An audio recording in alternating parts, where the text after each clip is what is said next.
आइए मेरे प्यारे प्यारे पढ़ने वालों, मैं आज एक दूसरा चैप्टर शुरू करने जा रहा हूँ। देखें, इसका अध्याय 2 अम्ल, क्षारक एवं लवण क्या है। हम अपने अनुभव से कुछ खट्टे पदार्थों को जानते हैं, जैसे नींबू है, संतरा है, कच्चा आम, इमली, सिरका, आंवला आदि। और कुछ चिकने और कड़वे पदार्थ हैं, जैसे बुझा हुआ चूना, साबुन आदि। ये इसमें खट्टापन किसी न किसी कारण से होगा और कड़वापन भी किसी न किसी कारण से उसके अंदर कोई चीज़ इस तरह की घुली है जो कड़वापन महसूस दिला रही है। सामान्यतया अम्ल खट्टे पदार्थों में पाए जाते हैं। प्राचीन समय में अम्लों की पहचान उनके खट्टे स्वाद से होती थी। यही खट्टापन पदार्थों में उपस्थित अम्ल के कारण होती है। तो जो खट्टापन किसकी वजह से है? अम्ल की वजह से है। ठीक है, मेन बात ये रही। अतः अम्ल वह पदार्थ हैं जिसका स्वाद खट्टा होता है तथा नीले लिटमस पत्र को लाल कर देता है। अब मैं आपको लिटमस पत्र भी अभी दिखाता हूँ। लिटमस पत्र एक प्राकृतिक सूचक होते हैं। इसका विलयन सेलोफाइटा समूह के लिचेन पौधे से निकाला जाता है। इसे सूचक कहा जाता है और वो पत्र में उसको कागज़ में डाल के उसको सुखा लेते हैं। ये ब्लू कलर का होता है। ठीक है, क्या है? और जो पदार्थ कड़वे तथा स्पर्श में साबुन जैसा चिकना होता है तथा लाल लिटमस पत्र को नीला कर देता है, क्षार कहलाता है। ठीक है, मैं आपको अभी दिखा देता हूँ। ये लाल लिटमस पत्र को कैसा कर देंगे? नीला कर देंगे, और वो नीले को लाल कर देंगे। तो लिटमस पत्र भी दो प्रकार के हमारे पास होते ही हैं। ये प्रायः जल्दी से लैब में चेक करने के लिए इसको लिया जाता है। क्षार अम्ल के साथ क्रिया करके उसके प्रभाव को नष्ट करता है। ये अगली लाइन है। कुछ मैंने यहाँ पर अम्ल ले लिए हैं ये, और कुछ ये क्षार हैं। ठीक है, ये प्राकृतिक हैं। हमारे पास कच्चा आम है या नींबू है, और ये जो हमारे पास सूचक है ये प्राकृतिक सूचक है, लिटमस पत्र है। ठीक है, दोनों की हम पहचान किस तरह से करते हैं देखते हैं अभी। देखिए, ये लिटमस पत्र है हमारे पास रेड, ये देख रहे हैं, ये रेड लिटमस पत्र है। और जबकि दूसरा वाला है ये ब्लू कलर का लिटमस पत्र है, ये वाला। तो इसमें से हम एक स्ट्रिप फाड़ते हैं इसकी और देखते हैं क्या परीक्षण आता है। नीले लिटमस पत्र, और मैंने ले लिया यहाँ पर नींबू का रस। ये नींबू का रस में से हम इसका, क्योंकि नींबू खट्टा होता है, ठीक है, और ये देखते हैं क्या आएगा। तो ये लाल इसने कर दिया। देखिए, नीले लिटमस पत्र को लाल कर देते हैं, वो अम्ल कहलाते हैं। क्लियर हो गया होगा। अब मैं दूसरा परीक्षण भी देख लेता हूँ इसका। क्या है दूसरा है, हमने अब लाल लिटमस पत्र लेते हैं। इसमें से लाल लिटमस पत्र को फाड़ते हैं और किसी क्षार में डालते हैं। जैसे ये साबुन का घोल है, देखो मेरे पास, देख रहे हैं, साबुन के घोल में हम ये डाल देते हैं। तो ये कैसा हो गया? देखो कितना प्यारा हो गया, नीला हो गया। ये क्लियर हो गया होगा आपको। ये इस तरह से इसका परीक्षण कर लेते हैं। ओके, अब हम अगले स्टेप पर आते हैं। क्या है? तो ये हमने डाल दिए हैं लिटमस पत्र, आप जान ही गए होंगे। तो ये हाइड्रोक्लोरिक अम्ल HCl है, नाइट्रिक अम्ल HNO3, सल्फ्यूरिक अम्ल H2SO4, और इस एसिटिक एसिड एसिटिक अम्ल है CH3COOH। ये आपको याद कर लीजिएगा, बहुत ही इंपॉर्टेंट है। और ये इसका जो pH मान होता है बहुत 0.1 के आसपास होता है। और ये NOH का जो pH मान होता है वो, क्योंकि ये प्रबल क्षार कहलाएगा और ये प्रबल अम्ल कहलाएगा। NOH ये बहुत स्ट्रॉन्ग क्षार होता है। अब मैं अगले पृष्ठ पर आता हूँ। देखिए, अगला पृष्ठ आ जाता है, अम्ल क्षार सूचक, एसिड बेस इंडिकेटर क्या होते हैं। देखिए, कुछ पदार्थों को अम्ल या क्षार के जलीय विलयन में मिलाने पर इनका रंग बदल जाता है। ये पदार्थ अम्ल क्षार सूचक कहलाते हैं, जो इसकी सूचना देते हैं कि ये अम्ल है, ये क्षार है, पहचान कराते हैं, वही तो सूचक कहलाते हैं। ठीक है, वही इंडिकेट करते हैं इसको। इन पदार्थों से अम्ल व क्षारों की पहचान की जाती है। देखो, ये 3 प्रकार के हैं। देखो, ये प्राकृतिक सूचक है, लिटमस पत्र और हल्दी। और कृत्रिम सूचक है, जो कृत्रिम हमारे पास सूचक है, मिथाइल ऑरेंज और फिनाप्थलीन। मैं आपको अभी दिखाता हूँ ये किस तरह से है इस कलर। और कुछ गंध के हिसाब से जो इनकी खुशबू किस तरह से आती है वो है गंधीय सूचक हैं, प्याज का रस है, लौंग का तेल और वेनिला। ये मैं आपको अभी दिखाता हूँ। देखो, लिटमस पत्र में आपको दिखाई चुका, हल्दी आप जानते ही हैं, मिथाइल ऑरेंज और ये फिनाप्थलीन आपको दिखाता हूँ। ये भी लैब में इसका प्रयोग किया जाता है। देखिए, लिटमस पत्र क्या है? ये बैंगनी होता है। ये 2 तरह के होते हैं, एक नीला और एक लाल। कैसे इसका परीक्षण होता है देखते हैं हम। नीला लिटमस पत्र यदि अम्ल में मिलाया जाता तो वो लाल हो जाता। अभी हमने करके देखा है। ठीक है, क्योंकि उसमें नींबू में सिट्रिक एसिड होता है। और नीला लिटमस पत्र यदि क्षार में मिलाया जाता है तो इस पर कोई प्रभाव नहीं पड़ता है, जैसा है वैसे ही रहता है। चाहे अभी करके देख लेते हैं हम। अभी नीला लिटमस पत्र है और क्षार हमारे पास घोल है ही वो, इसमें डाल के देखते हैं तो ये कुछ भी प्रभाव नहीं, जैसा है वैसे ही रहेगा। ठीक है, नीला है तो नीला ही रहेगा ये। इसी तरह से लाल पर भी कोई प्रभाव अम्ल का नहीं पड़ता है। देखिए अब देख लेते हैं हम लाल। यदि अम्ल है तो इस पर कोई प्रभाव नहीं पड़ेगा, उदासीन रहता है। उदासीन वही बताया गया है कि इस पर कोई इफेक्ट नहीं होगा, जान रहे हैं। और लाल लिटमस पत्र है और क्षार में यदि डाला जाता है तो कैसा हो गया था, नीला हो गया था। आपने अभी अभी देखा ही था, ठीक है, जिसमें हमने साबुन के घोल में इसको डाला था। अब अगला आता है हल्दी। हल्दी पीली होती है। यदि हल्दी पर अम्ल होता है तो इस पर कोई प्रभाव नहीं पड़ता है। यदि हल्दी क्षार में मिला दी जाती है तो उसका रंग लाल हो जाता है। क्लियर, इसको ध्यान से देखें, बोर्ड में बहुत बार पूछे जाते हैं क्वेश्चन, छोटे छोटे, यहाँ से भी यहाँ से भी। अब आते हैं मिथाइल ऑरेंज।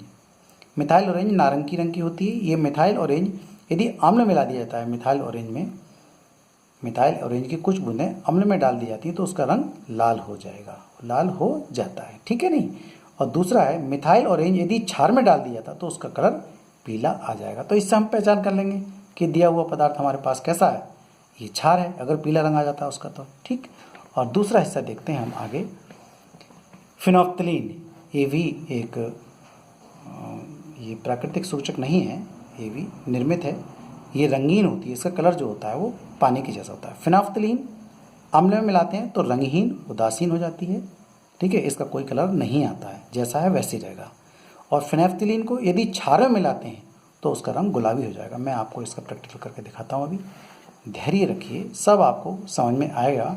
ओके। और जैसे जैसे मैंने कॉपी को देखा है आप यहाँ से नोट भी कर सकते हैं, जिसको भी देखना है। ठीक है, अपनी वीडियो को पॉज करेंगे और देखते रहेंगे। मैं आपको अभी दिखाता हूँ। देखिए आपके सामने ये जो है मिथाइल ऑरेंज है।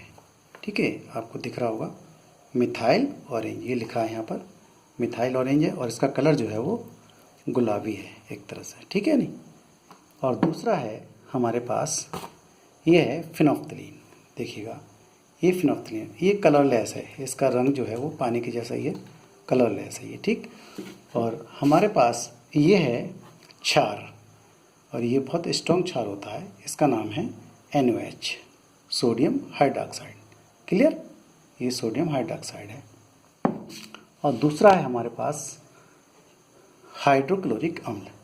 ये हाइड्रोक्लोरिक अम्ल है और ये भी बहुत ही ज़्यादा प्रबल अम्ल है।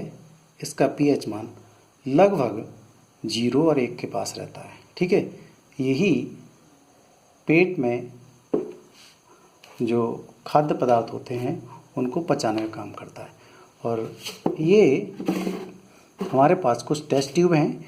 इन टेस्ट ट्यूब में इसमें हम अम्ल को भर लेते हैं, इसमें भी अम्ल भर लेते हैं, और इसमें क्षार दे रखा है तो इस वाली और इस वाली पर रखने के लिए हम इसको भर लेते हैं ताकि आराम से आपको पता चल जाए। ठीक है, किस तरह से देखिएगा।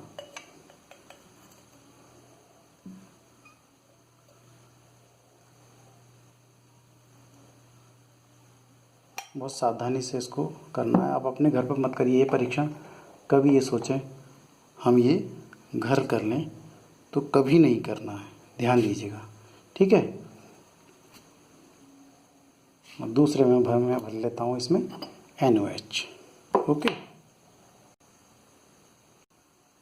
देखिए मैंने ये इस प्रणाली में, ये टेस्ट ट्यूब है, इसमें मैंने HCl को कर लिया है, इसमें भी HCl है ये, और ये हमारे पास NaOH है इसमें भी, और इसमें भी NaOH हमने डाल दिया।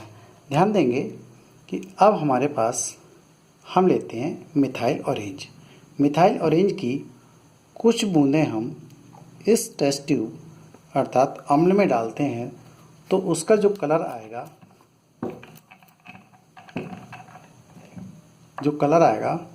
वो कैसा आएगा हम पहले से ही जान चुके हैं उसका कलर।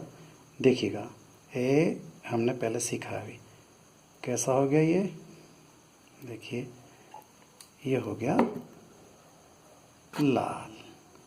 क्लियर, कितना मस्त कलर आया ना, ये हो गया लाल। गुड, लाल कलर, ठीक है, ये देखिए। और फिर यदि हम इस अम्ल में यदि डालते हैं, चलिए दूसरी बात देखें और दूसरा हिस्सा देखें। अगर मिथाइल ऑरेंज को हम क्षार में डाल देते हैं तब क्या होगा। देखिए मिथाइल ऑरेंज में को हमने क्षार में ये डाल दिया, देखिए ये कलर आएगा। अब कैसा कलर आ रहा है, देखिए ये कलर आएगा अब पीला, येलो। गुड, ये कलर हमारे पास आ गया अब पीला, देखिए पता चल गया आपको, ये क्षार में डालने पर हुआ ऐसा, ठीक है, सही लग रहा है। अब दूसरा हिस्सा देखेंगे हम क्या है। अब हम इसका परीक्षण करते हैं फिनोफ्थलीन का। फिनोफ्थलीन को यदि हम क्षार में डालते हैं तब क्या होगा, देखिएगा। फिनोफ्थलीन को यदि क्षार में डालते हैं तब क्या होगा, तो इसका देखिएगा क्या मस्त कलर आया ना। कैसा आएगा, कैसा कलर आया बताइए। ये आया फिनोफ्थलीन को क्षार में डालने पर गुलाबी हो गया, पिंक, बहुत मस्त कलर आया ना, देखिए गुलाबी। और यदि हम अम्ल में डालते हैं तो अम्ल हमारे पास ये है, हम फिनोफ्थलीन को अम्ल में अब डाल रहे हैं, देखिएगा इस पर कोई प्रभाव नहीं पड़ेगा, देखिएगा इस पर कोई प्रभाव नहीं पड़ा है। क्लियर, आपको सब टेस्ट अब समझ में आ गए होंगे। ये परीक्षण हो गया आपका, ऑब्जर्व कर रहे हैं ना, ये हमने ऑब्जर्वेशन कर लिया। इस तरह से ये प्रैक्टिकल आपके फिनोफ्थलीन के और मिथाइल ऑरेंज के कंप्लीट हो गए हैं, ठीक है। आपको अच्छे ढंग से समझ में आ गया होगा मुझे उम्मीद है। तो अपने साथियों को वो अपने ये वाला प्रैक्टिकल शेयर कर सकते हैं। वीडियो देखने के लिए बहुत बहुत धन्यवाद। Thank you.